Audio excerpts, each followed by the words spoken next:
Welcome to the Silent Hours Tales, where the darkness speaks. Beware what lurks in the shadows.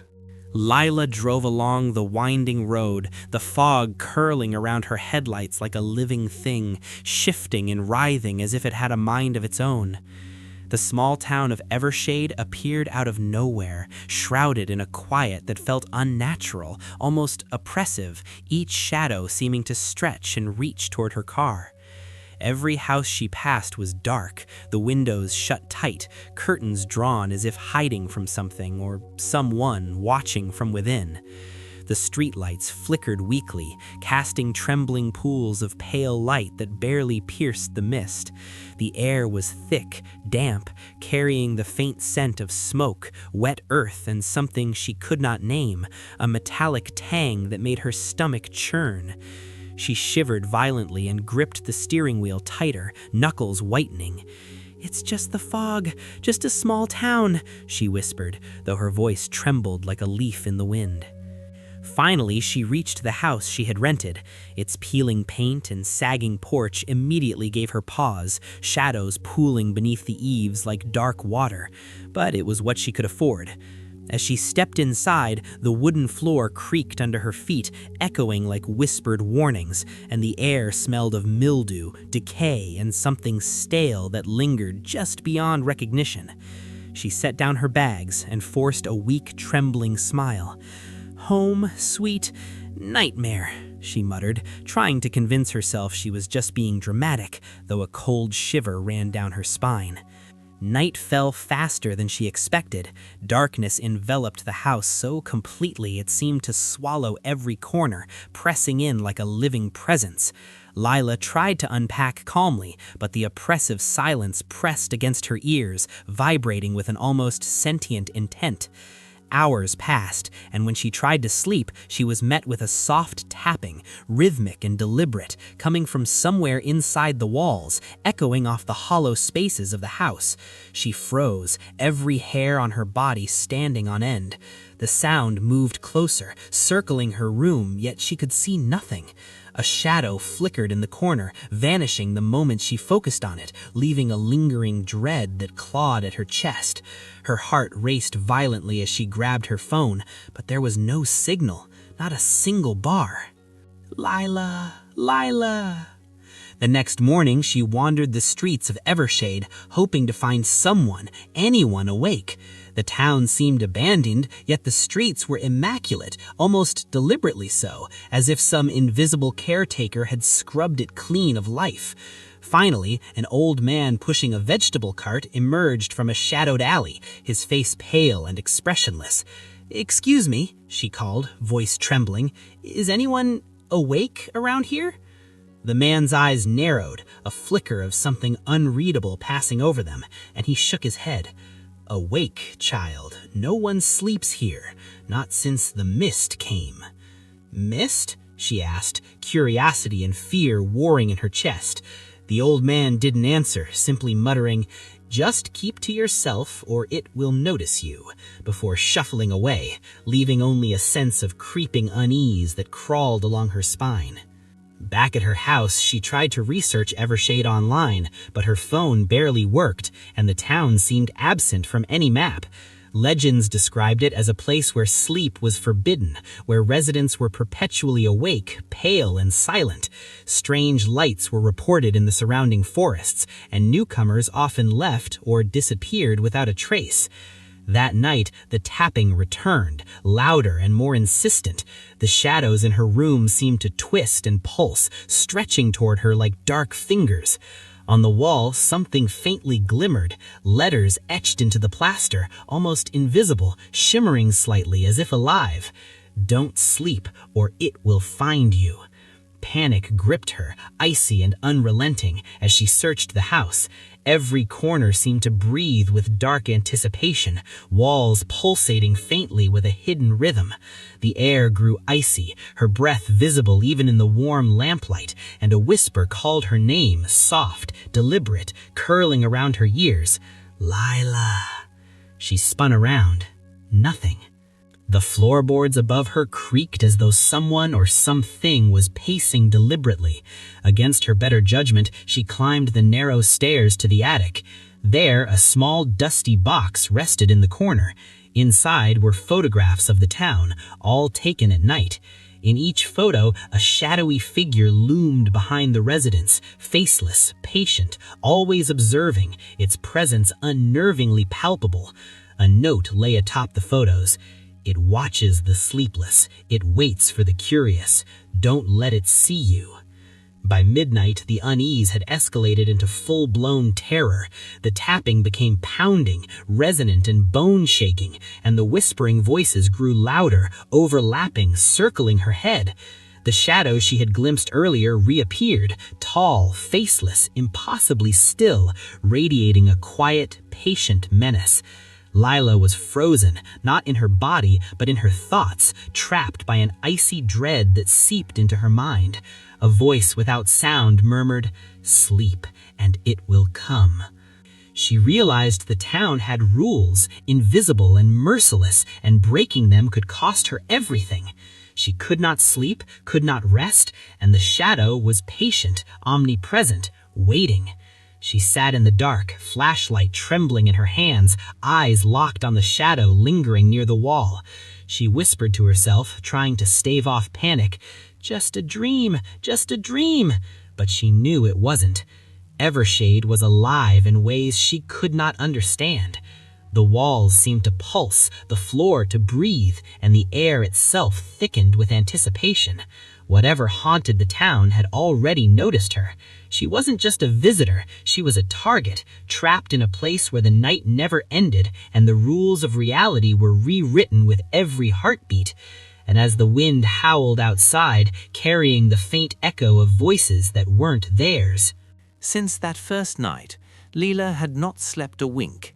Every shadow seemed alive. Every whisper outside her window carried a hidden warning, curling around her ears like a living thing.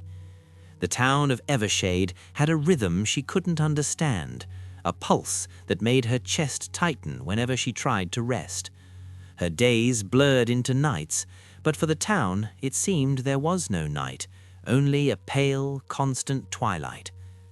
Determined to find answers, she ventured deeper into the streets. The old man from the market was gone, and the town seemed emptier than before. Doors were locked, shutters closed, and yet in the distance she saw faint silhouettes moving, always at the edges of her vision. She tried to speak to one, but the figure vanished the moment she approached, leaving only a faint echo of movement. As she wandered, she discovered an alleyway she hadn't noticed before. The walls were covered with strange symbols etched into the bricks, pulsing faintly with an unnatural glow. They weren't letters she recognized, but they seemed to hum in her mind, vibrating with a rhythm that made her heart pound. At the end of the alleyway, a heavy wooden door loomed, slightly ajar. Compelled by curiosity, she pushed it open. Inside was a small, dimly lit room, shelves lined with dusty books, jars filled with strange powders, and hundreds of photographs of the town's residents. Every photo captured the same eerie detail, the shadowy figure lurking behind them, faceless, patient, always observing. On a table lay a book, larger than her forearm, bound in black leather with symbols carved into its cover. Trembling, she opened it. The pages described a ritual performed in Evershade decades ago, meant to ensnare sleep itself. The townspeople had made a pact with something they called the Sleeper, a being that fed on dreams, twisting them into reality. Those who tried to sleep were punished. Those who remained awake became its servants, shadows moving in the twilight, forever watching. A noise made her whip around, footsteps, deliberate and echoing, though no one else was in the room. The temperature dropped sharply, her breath visible in the air. The book fell from her hands, hitting the floor with a thud that seemed deafening. Then the whispers started, dozens of voices overlapping, calling her name in warning, in pleading, in malice. She fled the room, heart hammering. Outside, the town seemed different. Faces appeared at windows, pale and expressionless, eyes following her every step. She realized the residents weren't asleep. They were awake, but in a trance, controlled by something older and far more sinister than she could comprehend. Determined to find answers, she returned to the attic of her house and studied the photographs she had found the first night. One detail had escaped her attention before. Behind the shadow in every photo, there was a faint doorway, barely visible, like a portal between worlds. Could this be where the sleeper resided, where it drew its power? The next night, the shadows grew bolder. The tapping turned into scratching, moving across the walls, floorboards, and ceilings simultaneously. She could hear them circling the house, sometimes near, sometimes impossibly far away, always accompanied by low whispers chanting her name. She tried to block it out, to focus on her own heartbeat, but the sound infiltrated her mind, each whisper twisting her thoughts into fear and doubt. She decided to leave. If the town's power over sleep was absolute, she needed to escape, yet every street she tried led her back to the center, to the old clock tower, standing silent in the middle of town square. Its clock face was broken, frozen at 11:59, yet she could hear a faint ticking that didn't match reality. She realized the town wasn't just strange, it was outside the normal flow of time, bending night and day to its will. Desperate, she broke into the clock tower. The stairs spiraled upward, tight and twisting, echoing her every step. At the top, she found a platform overlooking the town. Below, she saw dozens of figures moving silently, faces pale and blank, eyes hollow yet staring, circling a faint dark mist that seemed to hover above the town square. Within the mist, a figure stood, taller than any human, faceless, and its presence radiated a hunger she could feel in her chest. Suddenly, the mist pulsed, and the figure's gaze swept across the town, and then, impossibly, it found her. Leela froze. She felt her mind pressing into itself, her memories twisting, her sense of self threatened by an invisible force. She had read about it in the book. The sleeper could invade dreams, but now she realized it didn't need dreams. Being awake was enough to trap her. Fleeing from the tower, she stumbled into a narrow alley and hid behind a crate. The whispers had followed her, circling endlessly, a dozen voices at once, pleading, mocking, and threatening. In the crate's shadow, she found something strange, a small metallic key, engraved with the same symbols she had seen in the alley earlier. Something about it seemed important, almost alive. Before she could think further, the shadow emerged again, taller than ever, gliding towards her with impossible speed. Leela clutched the key and ran, guided by instinct rather than logic, until she found herself back at her house. She barricaded the door, but the shadows were patient. They didn't need to break in. They were already inside her mind, whispering, watching, waiting for her to falter. Exhausted, but unable to sleep, she examined the key and the book once more. The symbols seemed to glow faintly under the moonlight, forming patterns she couldn't fully understand, but instinctively recognized as instructions. It wasn't a weapon, not exactly. It was a map, a guide, a puzzle to confront the sleeper and possibly survive the night. Her heart pounded as realization dawned. She couldn't stay, she couldn't run, and she certainly couldn't sleep. The town was alive, the shadows were patient, and whatever controlled Evershade had already marked her. The nights in Evershade had become unbearable. Leela's eyelids ached from exhaustion, her body screaming for rest, but she dared not close her eyes. The shadows had grown bolder, stretching impossibly long, slithering across walls, furniture, even the floorboards. Every sound, a tap, a whisper, a creak, set her heart racing. Every corner of her rented house seemed to hold a waiting presence. She had learned that running through the streets offered no safety. The town itself had become a living nightmare, bending reality around its rules. Her mind began to betray her. She saw things out of the corner of her eyes, figures standing silently in alleys, faceless shapes leaning out of windows, their hollow gaze following her every move. Once, in the market square, she saw a group of the townspeople in a frozen tableau. Their eyes were wide and unblinking, mouths agape in silent screams. Yet when she approached, they blinked normally and went about mundane tasks, as if nothing had happened. Exhaustion finally took hold one evening. Leela collapsed in the attic, her back pressed against the wall, the key and book clutched tightly in her hands. As her mind drifted, the shadows surged. The room dissolved around her. She was no longer in the attic, no longer in her house. She was standing in a vast darkness, a void illuminated only by faintly glowing mist. Shapes moved within it, familiar and alien. Townspeople with elongated limbs, faceless, crawling along unseen paths, and at the center, the sleeper loomed, immense, featureless, radiating a hunger that pressed against her chest. She tried to scream, but no sound came.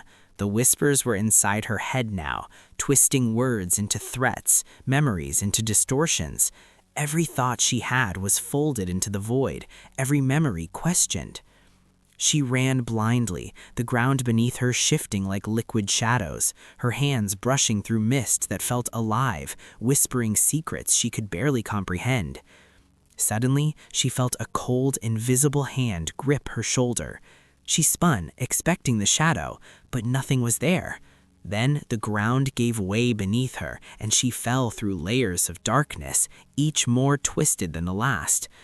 She landed in a street she recognized, yet it was distorted. The houses were taller, windows hollowed out like eyes, doors pulsating as though breathing. From above, a low hum vibrated through the air. The shadows were everywhere, coiling around lampposts, creeping through windows, wrapping the town in a silent cage. She clutched the key, desperate to understand its purpose.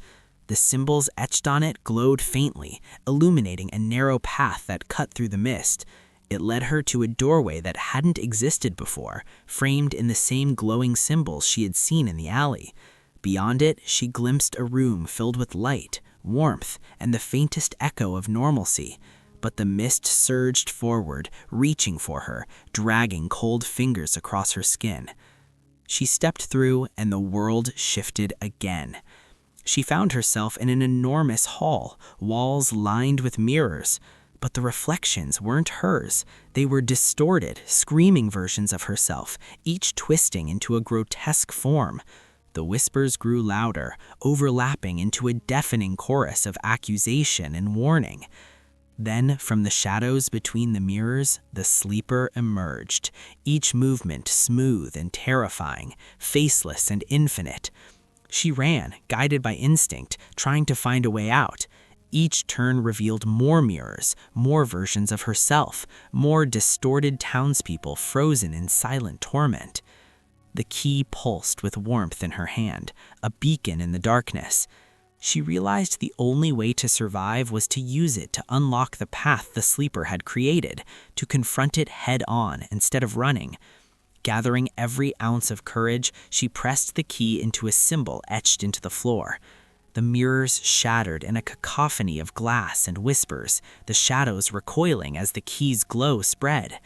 The sleeper roared, not a sound of anger, but a ripple through reality itself, a distortion that made the ground shake and the air waver.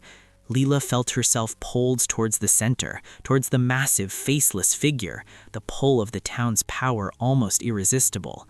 But then a memory came to her. The book's warning. The key was not just a guide, it was a choice. To use it fully meant entering the heart of the sleeper's domain, facing the full force of its hunger and cunning. She hesitated, breath ragged, fear and determination clashing in her chest.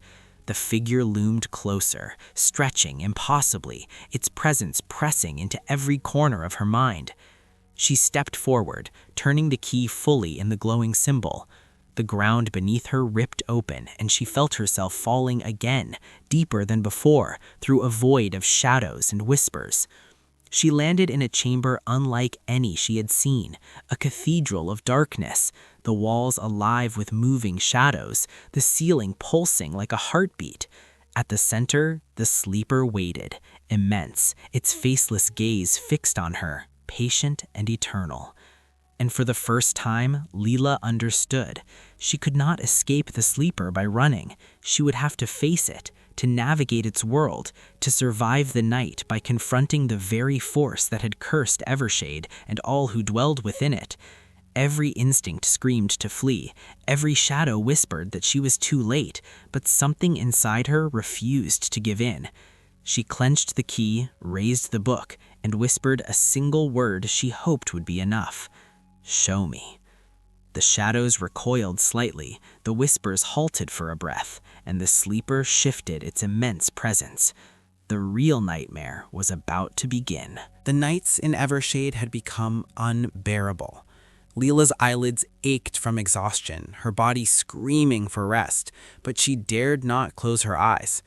The shadows had grown bolder, stretching impossibly long, slithering across walls, furniture, even the floorboards.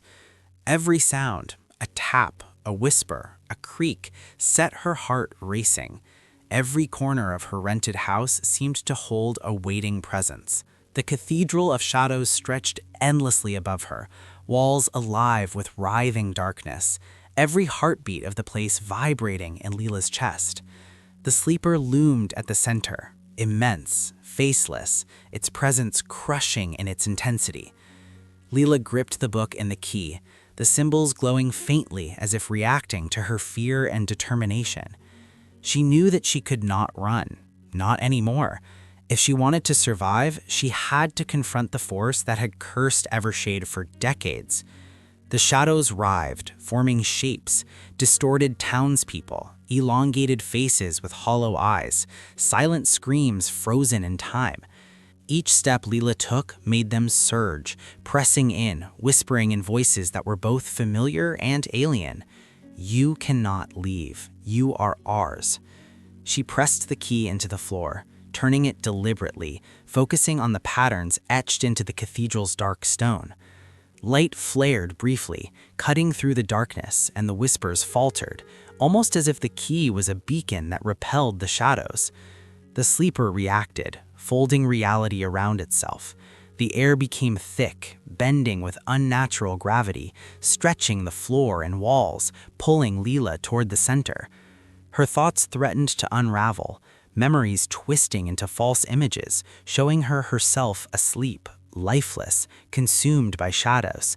Panic clawed at her, but she forced her legs forward, step by trembling step. The book pulsed in her hands, the pages opening to reveal diagrams she barely understood but instinctively followed. Each symbol she traced with her finger seemed to stabilize the cathedral, holding the shadows at bay. She reached the edge of the central platform, facing the sleeper directly. Its presence was overwhelming. Hunger, intelligence, and malevolence fused into a force she could barely comprehend. She realized it had been feeding not just on sleep, but on fear itself, bending reality to trap those who dared to enter its domain. The key pulsed brighter, and she understood. The escape wasn't just about leaving the town, it was about breaking its hold on reality, severing the connection between the